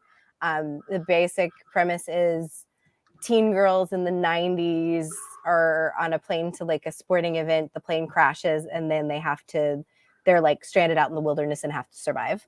And then you flash back to those that did and back and forth and like what they had to do to survive. And it gets really twisted and messed up. So that one I super recommend. I just finally watched my wife and I are in the process of watching White Lotus. So we're in season 2 right now. We just finished season 1 and we're in season 2 right now. We were like way behind. But I started I was going to holiday parties in December and it was all anyone was talking about. And I kept having to walk away from the conversations because everybody was like going all spoilers. And I was like, okay, I guess if I want to talk to anybody or have friends, I have to watch this. So that one's like doing my homework just so I could have a conversation with any human in LA right now. Because it seems to be the show that everybody's talking about right now. So I was like, all right, we'll get into it. And then, for comedy stuff, I love Abbott Elementary. We just watched Reboot, which I thought was really fun. And you and the lady watch movie. So how's that look? Y'all watch stuff together, or is there content that you just watch yourself and she does, or how's that work? We mostly watch together, and we're pretty good at not like cheating on each other content wise. Like, like right now we're marathoning White Lotus. Cheating. I've never heard of that, Doug. I love it though. It's a thing though, it's like, cause sometimes my wife tends to be the person that falls asleep first in the evening. Like sometimes, even if we really like a show, she'll just fall asleep while we're watching. And then I'm like, I should stop this, but I want to know what happened. And so sometimes I'll stop it and wait for her or like wake her up. Sometimes she'll be like, it's okay, baby, I'll watch this in the morning. And then she'll just like doze. And then I'll stop it at the end of the episode so I don't get too far ahead of her. But right. Okay. But we do mostly watch it unless I'm watching something for research for work And then, Right. you know, like I'm doing right now I'm doing like some Darkwing Duck comics. So I'm watching a bunch of the old Darkwing Duck 90s cartoons. And so like that I'm doing on my own because Duck is awesome. I'm doing the comics that come out this month. That is fucking cool. Yeah, and she watches a lot of old shows. Well, she's an artist, and she watches a lot of old shows while she's working, so she doesn't have to pay like rewatches things, so that she doesn't have to like really pay attention. But it's something like kind of on that she's listening to. So there's like a lot of like 70s TV happening in our house all day long while she's working. Oh, that's cool. That's cool. Well, thank you for that. That's cool. Cool. What's up, Doug? What you got? So I am watching this. I like The Witcher a lot. This is something different that they just put out that is, you know, obviously it's different, where basically it's like elves are ruling the entire thing, and this is how the actual Witcher comes to be. It is the tropiest fantasy series you'll ever watch. Every single trope you could hit, they hit in the first episode. Just like my wife and I were like, are they going to just do every freaking trope? And yes, they are. They are going to do that. So, like, it's not bad. The Witcher itself, I'm not going to watch it after Henry Cavill leaves because he's the Witcher to me. Like, I just don't see how anybody fills his shoes. Just the way he does stuff in The Witcher, where he just kind of grunts and it says like 5 sentences, is just fantastic. Nobody could be able to do that. This show, if you like fantasy, it's worth a watch. It's really beautifully shot. It's tropey. You just have to be willing to walk through the tropes the entire time. So yeah, that's what I'm watching. That's cool. Amanda, how I think we asked Jeremy this. I think we asked Jeremy Lambert this, or if I didn't, I should have, Doug. Amanda, which streaming services are your favorite? Well, let's see. I'll start with the hand that feeds me and say Netflix. Okay. Smart move, my friend. You know, sometimes a person has to be intelligent. But I don't know. I mean, we bounce around a lot, which, you know, I realize probably isn't the best financial decision because then we subscribe to everything. I was going to say, is there ones that you aren't subscribed to? I don't think so. I think we've got like everything. I mean, because we do like Paramount Plus and Apple and Peacock and Disney and HBO Max and Netflix and like, you know, it's Hulu. We do Hulu as well. Okay. So you have them. You have them all. Were you a cable cord cutter? Because remember, there was a time where we're like, I'm cutting cable. I don't pay for all these channels. I don't want to pay for 100 channels, Doug, that I never paid for. So then what we do is we go out and buy every fucking streaming site known to man. And we end up having 100 channels worth of. What about Showtime, Amanda? You on that one? Yes. I mean, we do. I would like we do, but you know, I will say, like, you know, it is the industry that I work in. So for me, like watching everything is also a business thing. This is how I justify it anyway. Like, this is a business expense. It's a work thing. I got to stay on top of everything. So yeah, we do it all. I don't even want to think about how much money we're spending on like cable and streaming. Yeah. Me too. Doug? So I have one question for Amanda. So you grew up in the South, as I seem to recall, correct? I did, unfortunately. All right. So I'm going to ask a question that I'm going to get Greg's input on too. Your favorite Southern food? East side North Carolina barbecue, which is the vinegar-based sauce. It's a very specific North Carolina barbecue. Yeah, it is. What about you, Greg? Good. Yeah, we are a great barbecue nation. As far as like variety, and that's just really cool. My favorite Southern food, mac and cheese, Doug. Come on, man, you knew that one. No, I'm not. Yeah, there's a million foods you could pick though. That's the thing. There are a million foods, and I'm gonna go with the dessert, banana pudding. I had a banana pudding ice cream today that blew my mind. It was so good. Who makes it? It's this little place in Burbank called Sliders. And we went there and they had banana pudding ice cream, and I was like, we got to try it. And I was not expecting, but they had the vanilla wafers in it. They had the chunks of bananas in it. Like it was like a chunky ice cream that literally was like exactly banana pudding. It was so good. I have yet to have a good banana pudding ice cream, so that This one was great, awesome. but you know, artisanal little shop, Ah, overpriced. You know, Yeah. anything banana is tough for me. I love straight up bananas. I eat one or two a day, Doug. I don't know if you do that, especially after the I do heart that thing. usually too. Yeah. But adding stuff to bananas is really, really delicate for me. So it has to be balanced. How about that? If that even makes any sense. And Doug, if you want to do another beer, that's great. I have a somewhat serious question for Amanda, but not really. So Amanda, from what I know about you, you are heavily Twitter based. Maybe I'm wrong. mm-hmm. I don't follow you anywhere else. So if you are on I do. Facebook, I wouldn't know. I guess you're on TikTok, so I got to get over there. And add Instagram too. more than Yeah, two people. I'm on all the other, but yeah, I am. Twitter is my home base for sure. So is there a fine line? Is there a line that our friend Elon has? Is there a line for him? Because I know who you are. I know your values, and your values do not add up to his. So, or his. I'm sorry, his does not add up to yours. My bad. I had to get that. Way to say it. I had to get those words correct.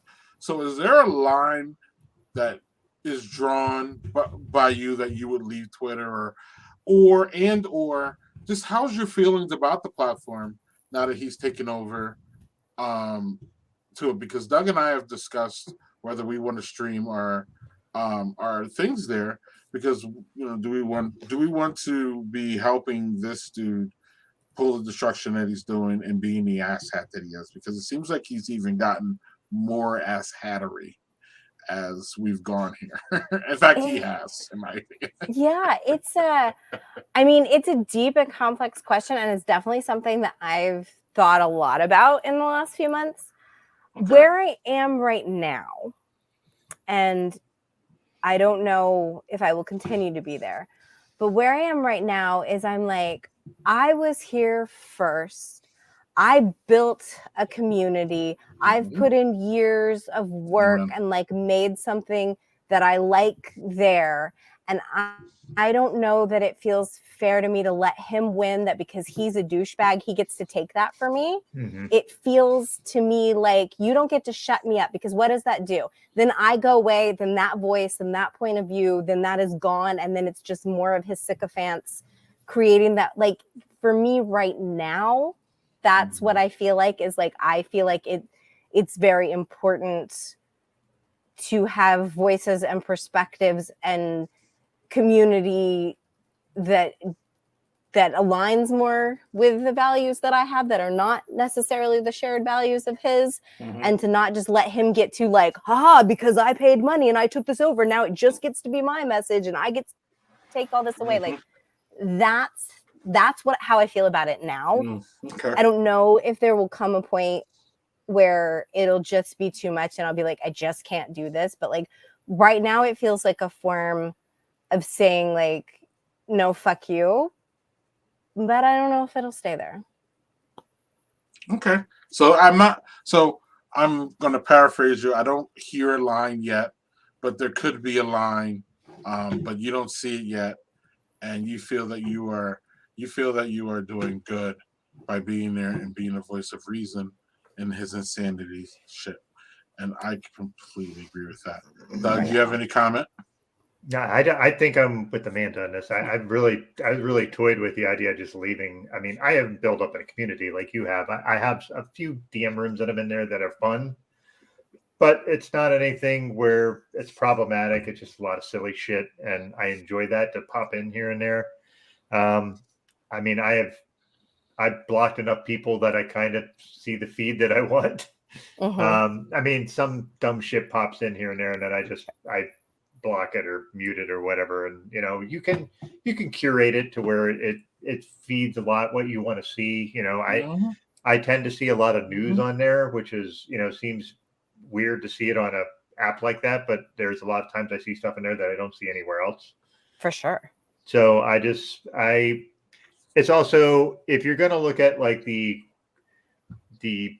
short attention span sort of media conglomerates that we have now, that's probably the shortest attention span, that and TikTok. And I think problem with TikTok is like that shit is a goddamn time suck. Yes. Twitter used to be a time suck. TikTok is worse. Like everything's 1 to 3 minutes. Like if you don't like something, fucking scroll. Like there's times where I've been on there for like an hour and a half and I'm like, oh shit. Like I had no idea, literally. So like, yeah, that was a tangent, but yeah, TikTok. I love watching TikTok for mindless shit, but it is easy to get sucked into that vortex. It really is. There's a Twitter alternative coming too. Yeah. So we'll see what happens with that. Like a valid one. We'll see what happens with that. I think ultimately Elon's going to lose this battle that he's waging. It may take long, but he's going to lose it, and we're all going to go somewhere else and find our community elsewhere. And I don't know. And I'll let you speak for this too. I don't even really see your Twitter feed as. I mean, ultimately, I think it is, but I don't see your Twitter feed as a marketing thing for you. I think if it is, fantastic. But if that's the truth, then you've disguised it, Amanda, into, in my personal opinion, it's some big, like, you know what I mean? Like, sometimes we make things bigger than what they actually are. Remember, people are like, Donald Trump is a marketing and political genius. Years later, we know that neither one of them is true. Mm-hmm. So people just like what he says, and like people just jumped on it. That's not being a marketing genius at all. Right. So like that's kind of my thing with you, which is like I just feel more of a community. I don't feel you're selling me anything.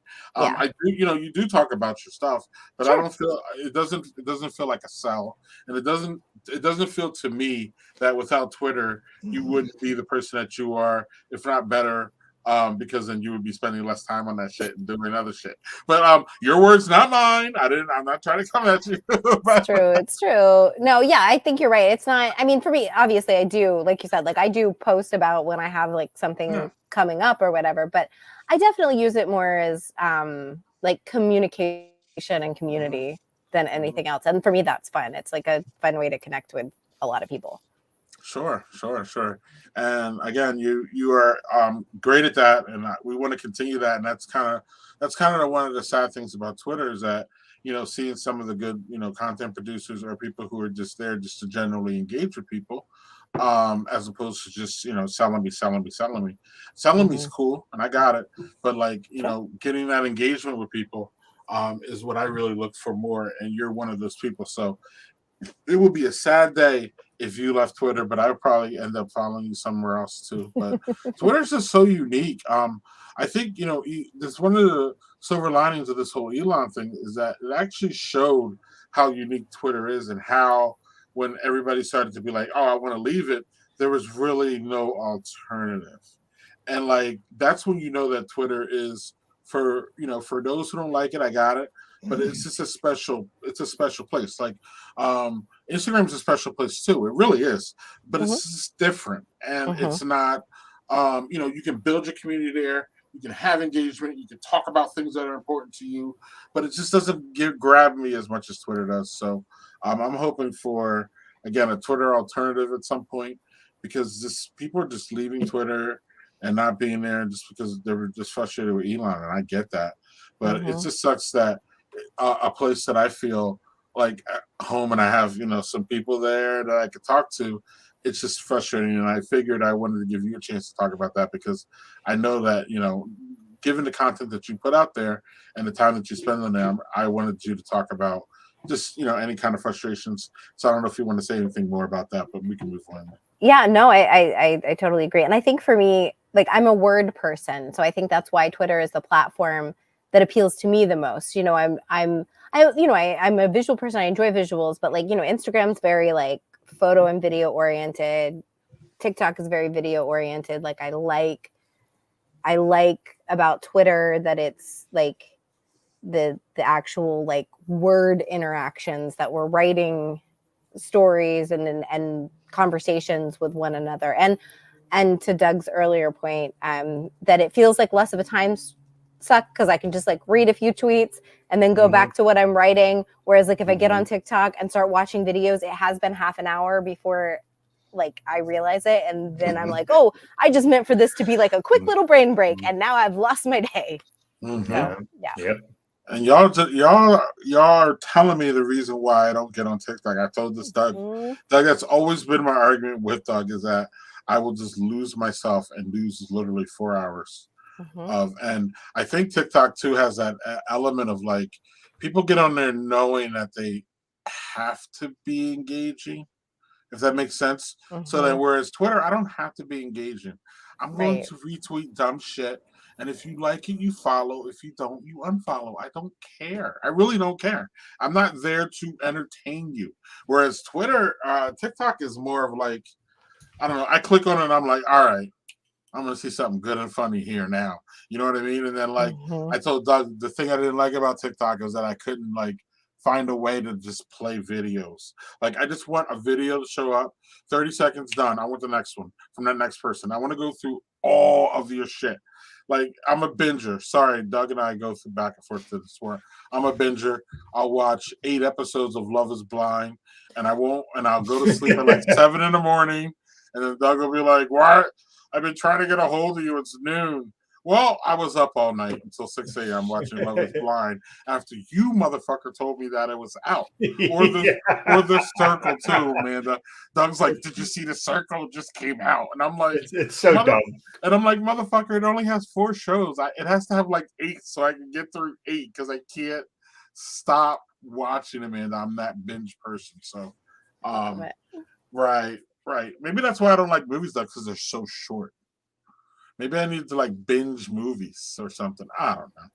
Anyway, Amanda, we're gonna let you go because I think we've asked all the questions, Doug. Or do you want to? Do you have anything more, Doug? I mean, I can sit here and talk to creative types all night, you know, Doug. So we gotta we have to set a fine line here, man, to be like, okay, we're leaving now, because otherwise it would be great. But it would be really fun, Doug, to like crash Amanda's place to sit in the backyard there and like look at this. Man. Look at that. January that looks lovely. 6th. That's lovely. Right. All I need is a blanket.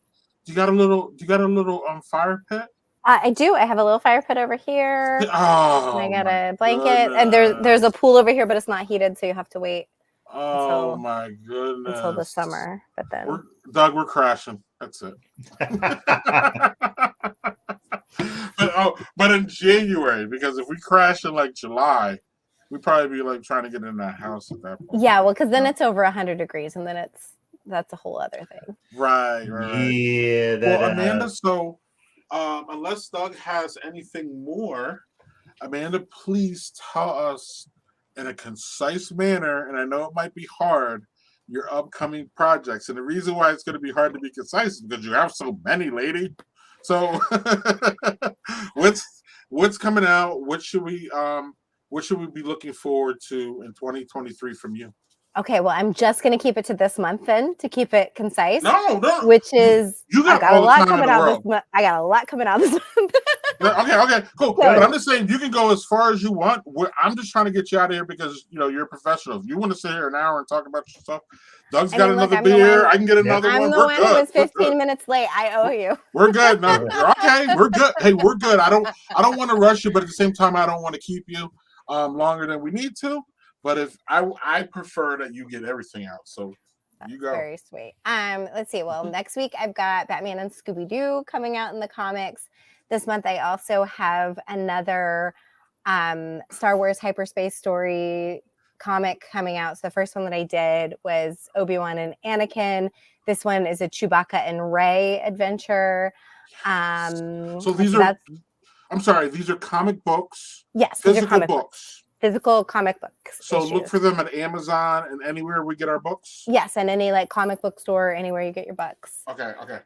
And then I've also got Darkwing Duck starts this month, which I'm doing the arc of the reboot for that. That's also comic books. So anywhere books are sold. Very excited about that.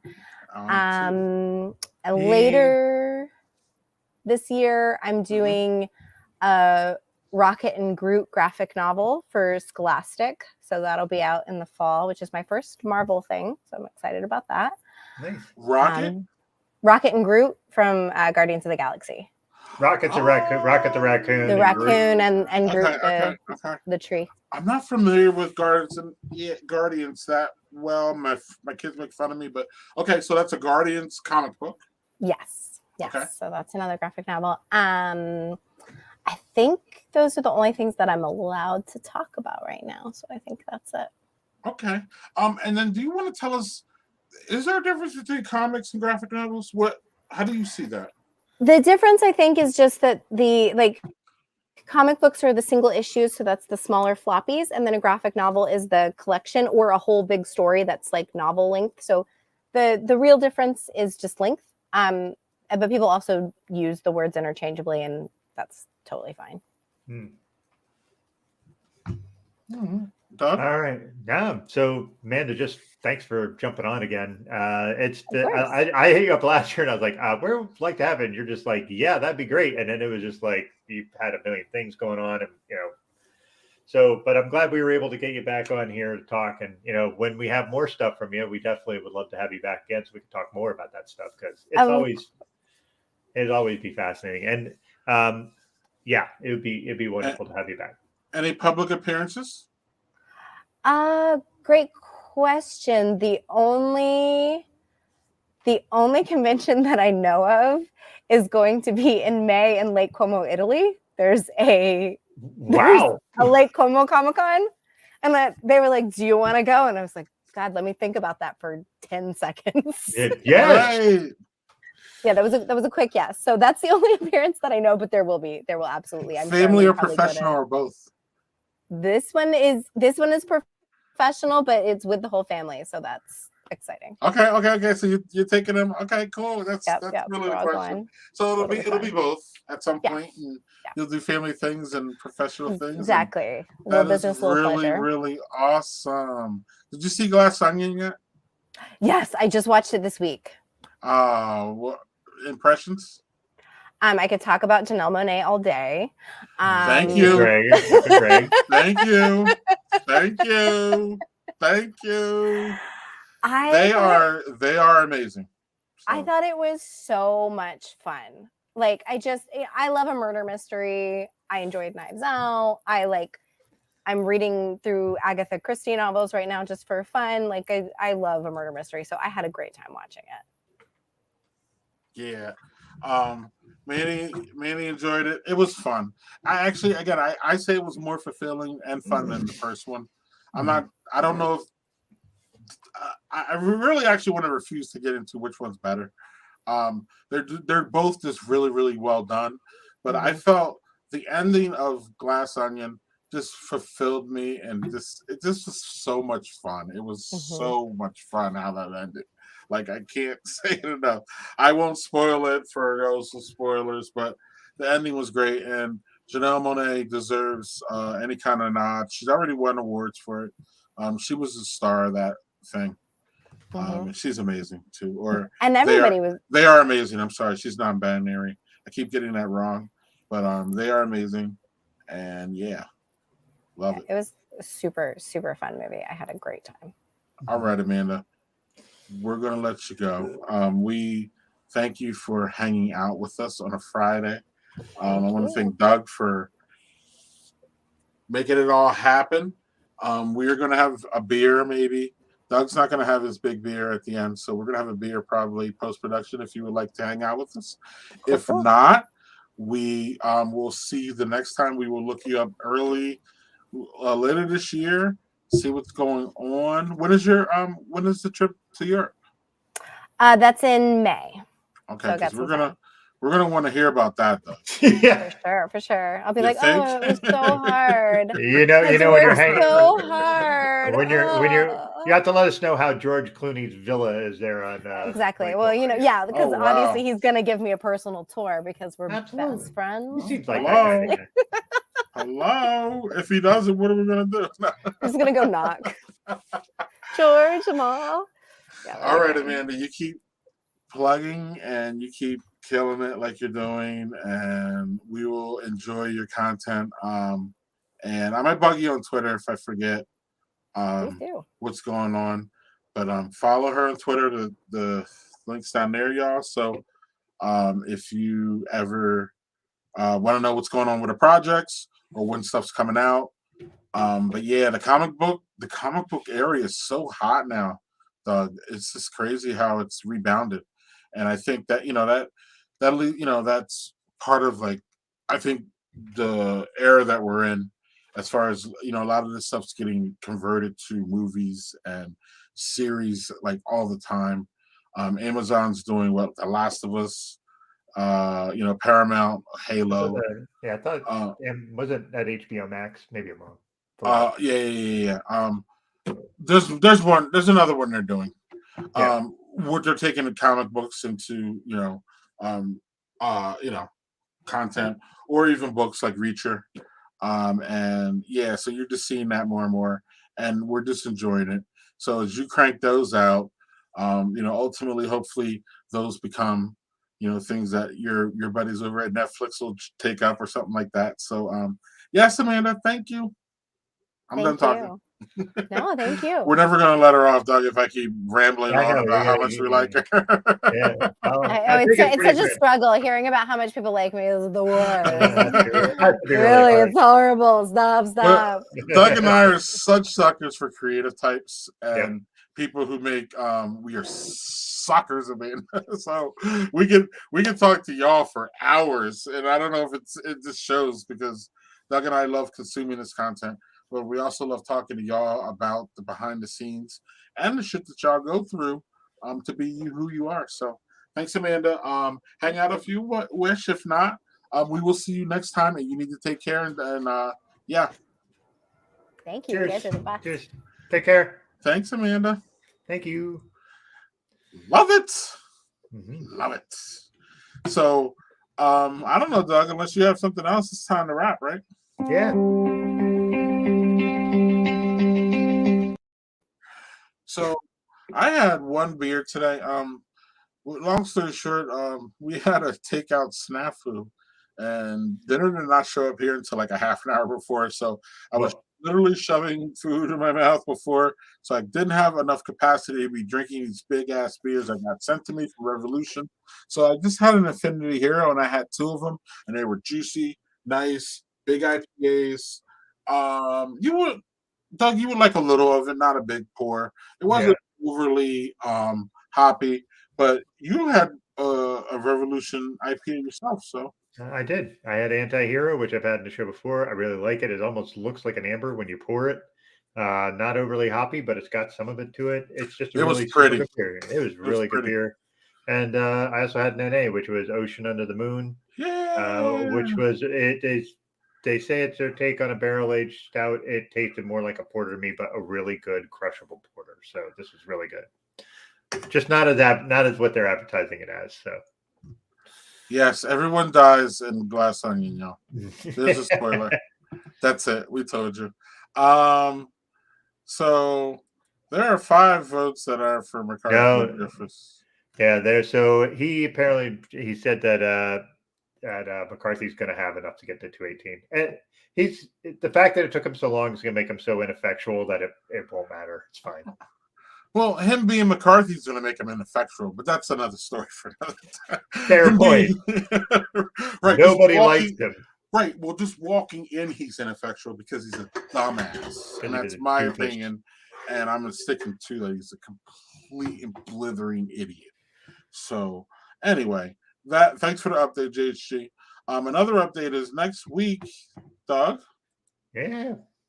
We have Daniel Fisher. Our friend. Return of our very own encyclopedia. It'll be great. Yes. And we'll talk about his podcast. We'll talk about I don't know, whatever pops up, all that stuff. We'll talk about New York City, what's going on there. We'll talk about the next time we're gonna go there. We should start maybe talking about that soon. I'm not sure, maybe. he's looking forward to it. So Yep. so are we. We do this pretty much every January. I think last year it was the first week of February, but damn it, it's close. And it's going to be fun. Friend of the show, friend of ours personally, all that. So, Doug, Happy New Year. Thank you for our time. We're going to go and have an off the discussion conversation with our friend. Yep. All right. Once Cheers, I everybody. find out where to push the button. Cheers, Push y'all. the button. Cheers. Push the button.